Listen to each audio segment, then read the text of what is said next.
Lunch అయిందా?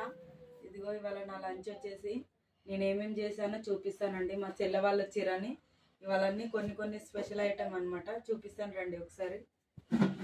ఇదిగోండి first అయితే రైస్ ఇంకా సాంబార్ చేసిన అనమాట. సాంబార్ నా స్టైల్లో సూపర్ ఉంటుందండి. ఇదిగో మునక్కాయ సోరకాయ అన్నీ చేసుకున్నాను అనమాట. క్యారెట్ కూడా, ఇంకా దొండకాయ వేపుడు అండి. ఈ దొండకాయ వేపుడు పచ్చి కొబ్బరి వేసి చేస్తానండి నేను. ఏదైనా దొండకాయ అయినా చిక్కుడుకాయ అయినా బినీస్ అయినా ఇట్లా పచ్చి కొబ్బరి వేసి చేసుకుంటే బాగుంటుంది అనమాట టేస్ట్. ఒకసారి ట్రై చేయండి మీరు కూడా.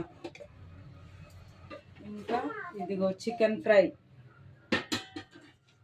చూసిరండి, చికెన్ ఫ్రై అనమాట. ఇవన్నీ పెట్టుకొని ఇప్పుడైతే మనం లంచ్ చేద్దాం. టేస్ట్ ఎట్లా ఉందో మీ అందరికీ చెప్తానండి.